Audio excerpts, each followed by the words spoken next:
Hi friends, welcome back to the lecture series on Indian banking. So today let's understand the computerization of banks in India.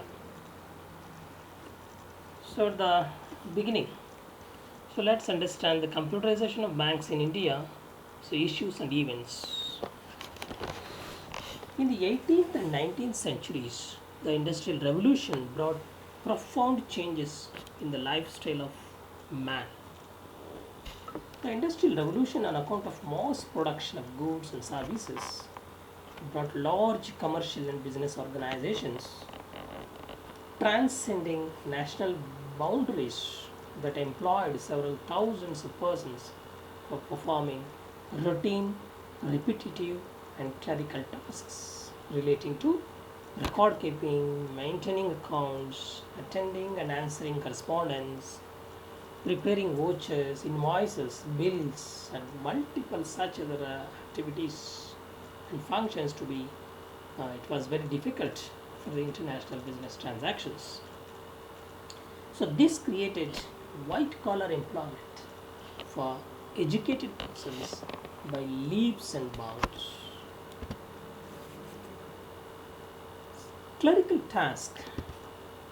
Clerical task is defined as a routine and repetitive performance involving adding, subtracting, multiplying, dividing numbers, and duplicating data from one source to another, okay, with manual. The tools employed are a pen and ink and paper, the knowledge of arithmetic tables, the basic knowledge of a language, and minimum acquaintance with rules and procedures of the organizations that are followed day in, day out, relevant to the jobs of the particular employee. 2 plus 2 is 4, depicting high level tasks, but more and more people were employed for performing low level of clerical tasks. However, as time went on, the internal chores of record keeping multiplied geometrically as commerce and industry grew in size and volume. The civil services of the government and service based organizations came in the forefront to inherit this overload of white collar employment. To quote a concrete example, a major nationalization of banks in India, which employed nearly 3,000 workers in the 50s, came to engage over 70,000 employees towards the end of that century, in the year 1996-97. The government of India and the states, including government owned bodies, employed as many as 100 lakhs junior employees at the clerical and subordinate level. Such employees, by virtue of their strength of numbers, organize themselves into powerful trade unions and aggressively utilize and bargaining power without reference to the input benefits the organization is deriving from them and the productivity they are providing.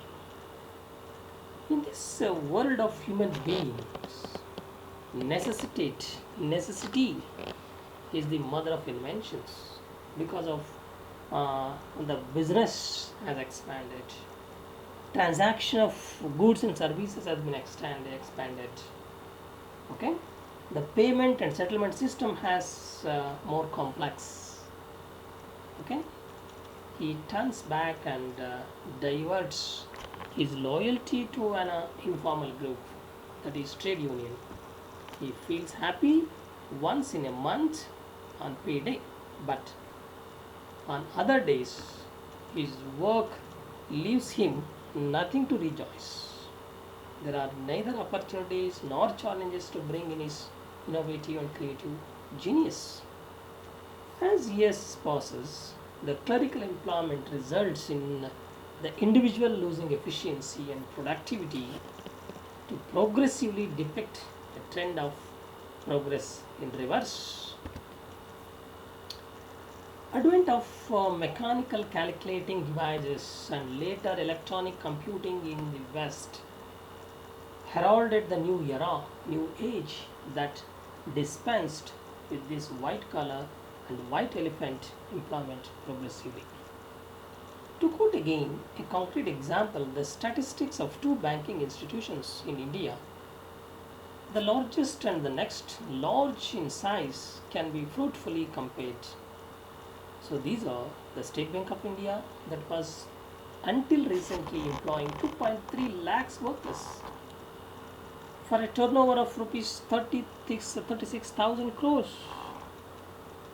Okay, ICICI has at the present less than 1,000 branches and around 10,000 employees. It has turnover of just 23,000 crores.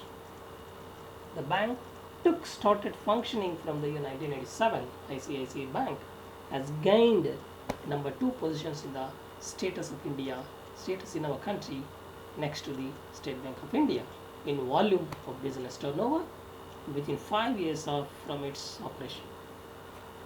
It will be interesting to know that CMD of ICICI Bank draws annual emoluments of rupees 150 lakhs, while the CMD of SBI around 4 to 5 lakhs.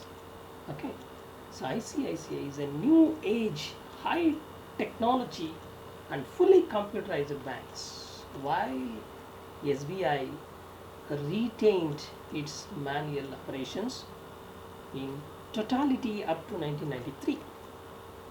Okay, and maintained the workforce of that time up to 2001. So though it is partially computerized starting from the year 1993. The per employee turnover of ICICI Bank is rupees 2.3 crores. That for SBI is just 1.56 lakhs. The gap accounts for the difference between manual operations and high technological operations in banking system. If you project the future in respect to state-owned banks, which employ presently nearly 10 lakhs employees every year, computerization is designed, destined to bring about radical changes and rapid changes in the banking activities. By about the year 2010, the present turnover of the commercial banks in India may double and even treble to around 30 to 40 lakhs crores. But these banks will have no need of 75% of existing workforce by 2010. The objective of the recently administered VRS is to prepare for this reality of the first decade of the new millennium, where the banking will be more technology based and less people based. Computerization brings transparency, improves customer care and customer service tremendously, and reduces substantially the scope for corruption and extending undue favor to the particular group of people and uneven services rendered to the people. Uh, as in the case of computerization, it is not there. Now, let's understand what are the challenges faced in computerization. Computerization is expensive and needs huge investment in hardware and software and subsequent maintenance. The National Stock Exchange, India's number one user in computerized service, has spent nearly 180 crores to enable the investors and brokers across the country to trade securities online.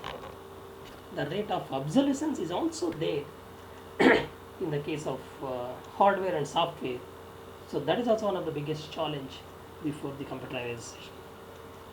Computer crimes are committed widely in the West. India is no less potentially exposed to this risk. When turnover under internet banking increases, obviously risk exposure by the Indian banking system is also there. It is easier to enforce the security of information and accountability of performance in a manual system but it needs elaborate steps to incorporate these features in the electronic system. The structure of legal system is so far based on manual record keeping. It has to provide electronic data to be accepted legally as evidence and in contracts.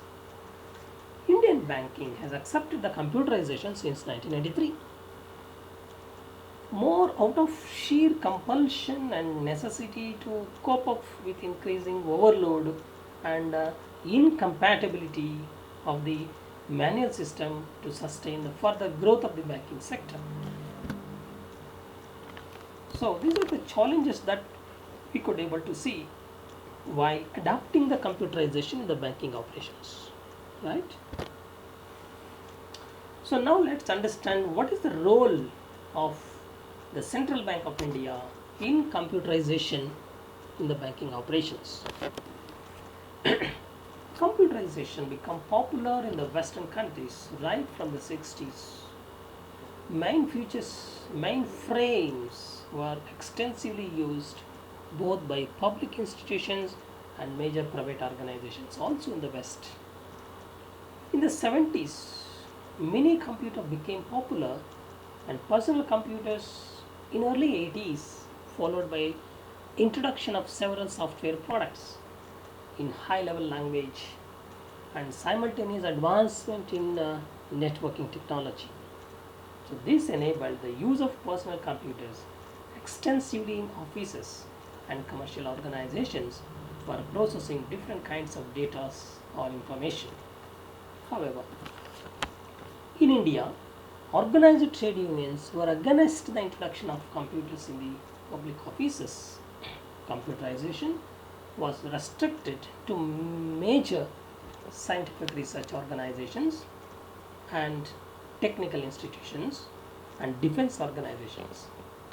And even Indian Railway first accepted the computerization for operational efficiency. The Electronic Corporation of India Limited was set up in 1967 with the objective of research and development in the field of electronic communication, control, instrumentation, automation, and information technology. CMC Limited was established in 1976 to look after maintenance operations of mainframe computers installed in several organizations in our country to serve the gap between the efficiency and requirements. When IBM left India due to directive of then the central government,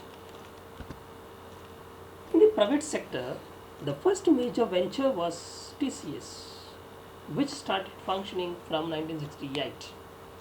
Uptake Computer Education was established in 1986, following the experiment of NIIT. Before large-scale computerization, computer education became more popular in our country when several engineering colleges and technical institutions came up, introducing post-graduation courses in the computer engineering. The booming hardware and software industry in the West attracted Indian students, and many of them migrated for better opportunity to US and other Western countries to settle down there. We have today the paradox of India being one of the major powers possessing diverse talents in the field of software development, but at the same time, we are still a decade back to the using computerized services extensively in all spheres of life, bringing the capacity facility to the realms of the common man. Rapid development of business and industry brought manual operations of data as saturation point. This acted as a overload on the growing banking operations. Government owned banks in general found the housekeeping unmanageable. Several heads of the accounts in the particular interbanking clearing and inter-branch reconciliation of accounts went totally out of control. Okay. and low productivity pushed cost of wages high. And employees realized that unless they agreed for computerization, further improvement and growth in the banking sector is not possible. In the year 1993, the Employees Union of Banks signed an agreement with the bank managements under auspices of the Indian Banks Association. This agreement was a major breakthrough in the introduction of computerization applications and development of communication networks in our banking sector. The first initiative in the area of bank computerization, however, stemmed out of the landmark report of the two committees headed by the former governor of the RBI and currently the governor of Andhra Pradesh and His Excellency Dr. C. Rangarajan. Both the reports had strongly recommended the computerization in banking is inevitable at various banking operations, suggested appropriate architecture to adapt the computerization in the banking sector. In the 70s, there was a four-fold increase in the number of branches, five-fold increase in advances, and a six-fold increases in the deposits of the people. Mechanization was seen as the best solutions to the problems inherent in the manual system of operations. So their adverse impact on computer services and the grave dangers to banks in the context of increasing incidents of frauds. The first of these committees, that is like the Committee on Mechanization of Banking Industry in 1984, was set up for the first time to suggest a model for mechanization of the bank branches. Okay, regional offices and head office necessitated by the explosive growth in the geographical spread of the banking operations following nationalization happened in 1969 and successively in the 1980 again 84 again four commercial banks are nationalized. So in the first phase of computerization spanning the 5 years ending 1989, banks in India had installed 4776 ALPMS at the branch level and 233 mini computers at the regional levels and trained the 2000 programmers and over 12,000 data entry terminal operators.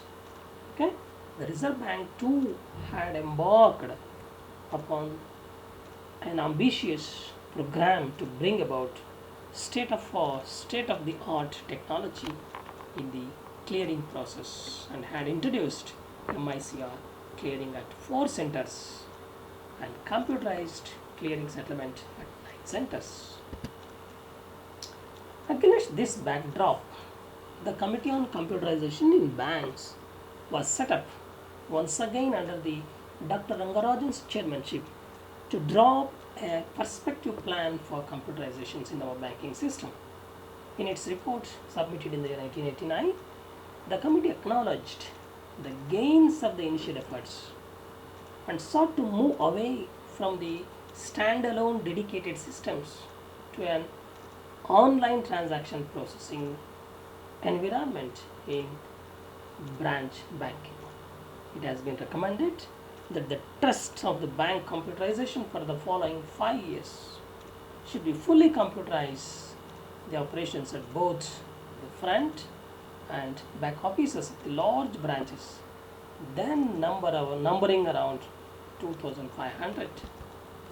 So this is all about how the computerization and what is the role played by the Reserve Bank of India in implementing the computerization in our banking system by constituting several committees. Okay. So with this we could conclude. Thank you very much for listening. Have a good day.